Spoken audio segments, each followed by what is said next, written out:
Let's paint.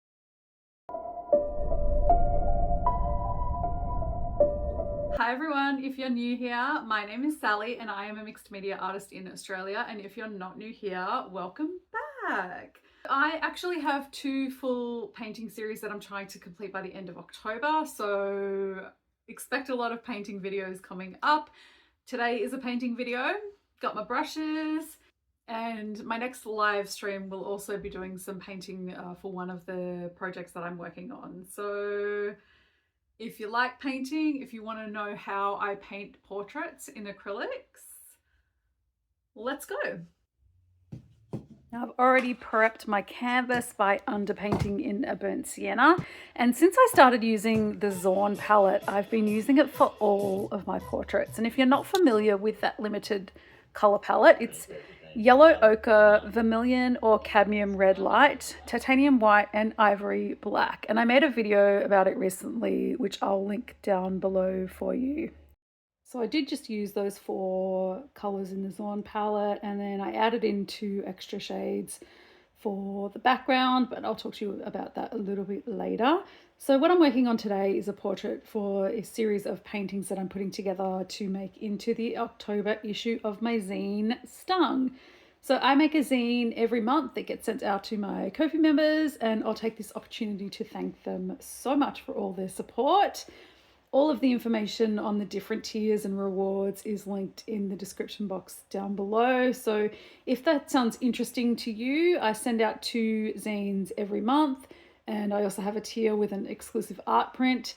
This is an excellent way to support the channel. If that sounds like something you would like to receive in the mail and help me out, that would be amazing. So that's all linked in the description box. So I would appreciate you checking that out. I've set a goal to get at least 12 portraits finished.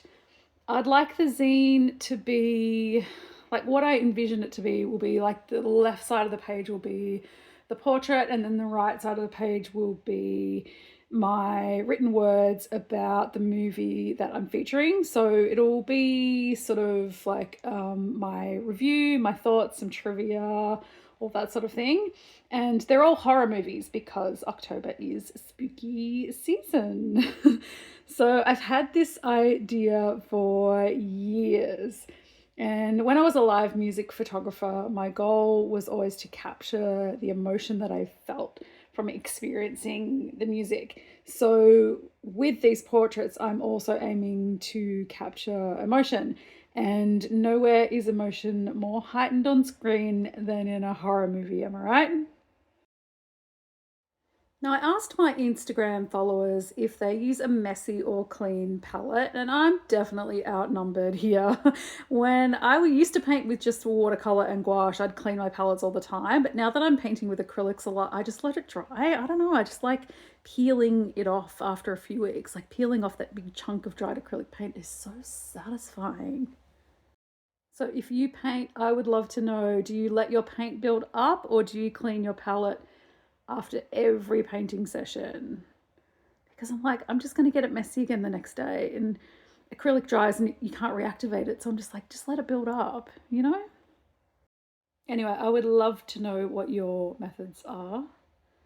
So the way that I get my references for these paintings is to watch the films and take photos of the screen. Now, in another life, I would have been a stills photographer on set.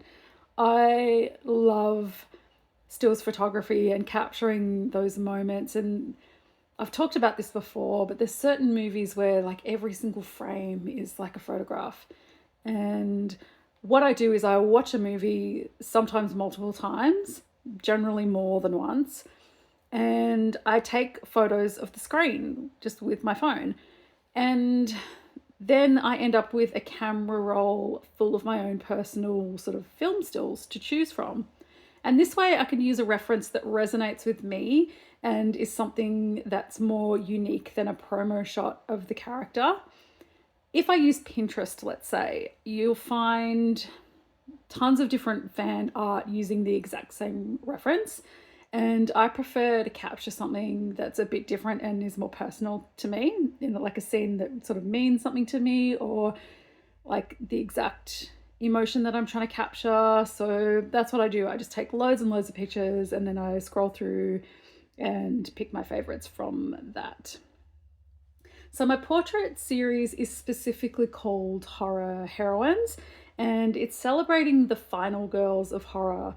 The women who went through it experienced the worst, witnessed every one of their friends and family usually get unalived, and they survived till the end. And I'm covering films from the 70s to today. And this portrait that I'm painting now is of Jess from the movie Black Christmas, which was released in 1974.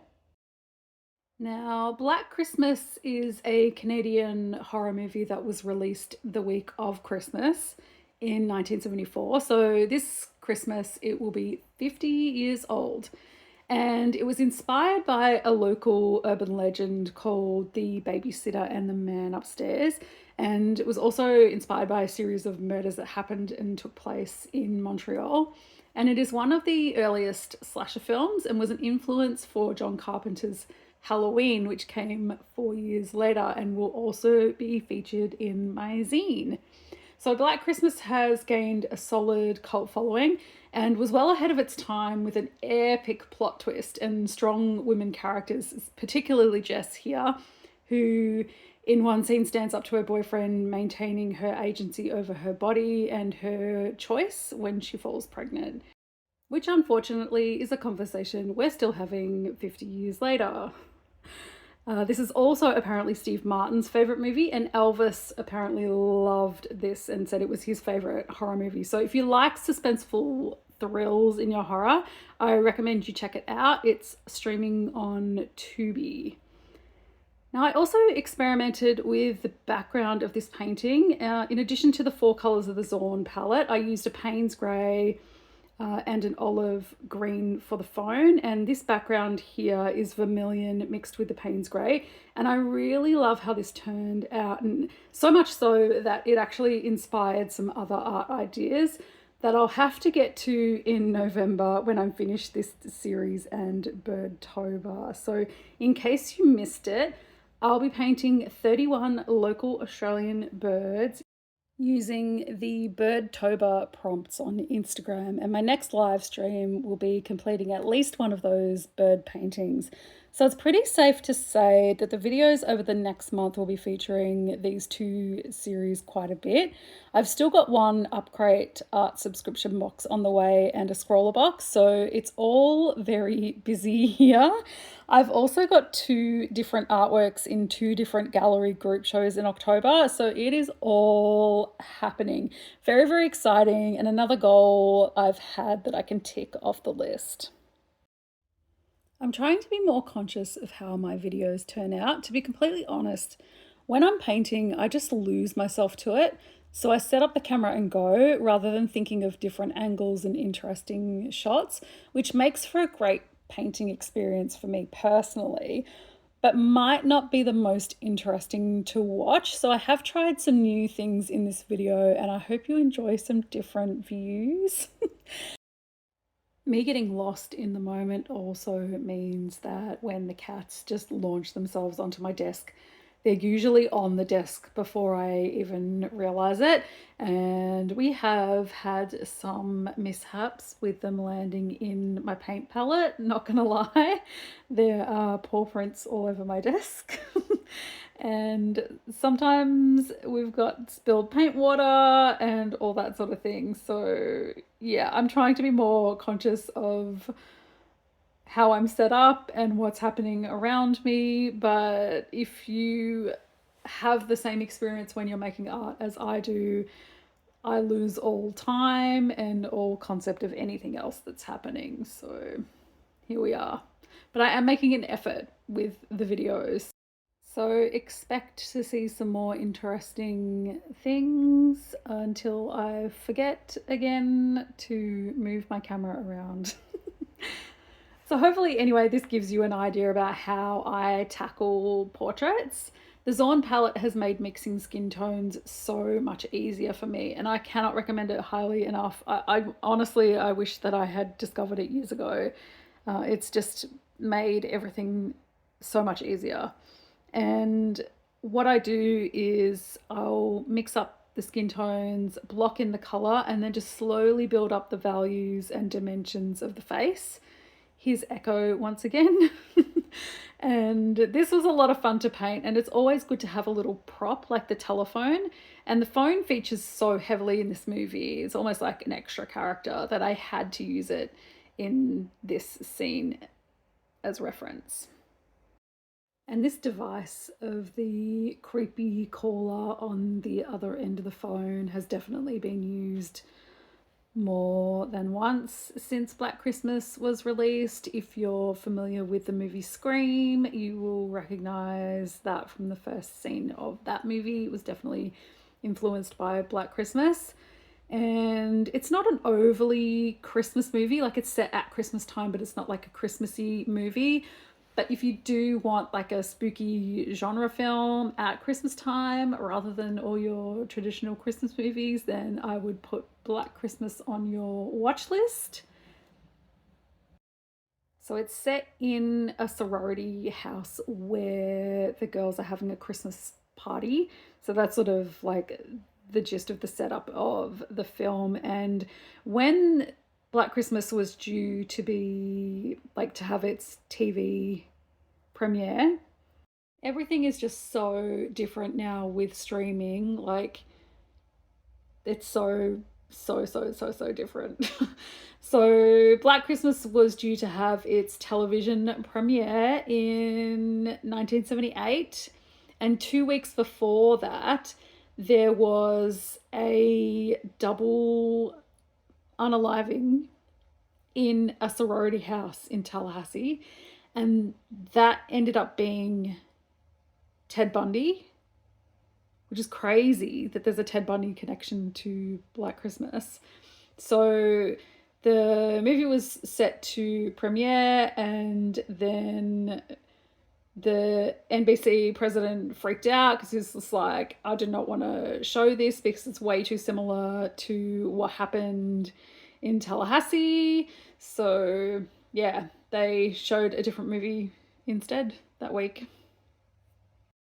So it got mixed reviews on its release, but it has since gained a cult following, especially since it's regarded as one of the first slasher horror movies.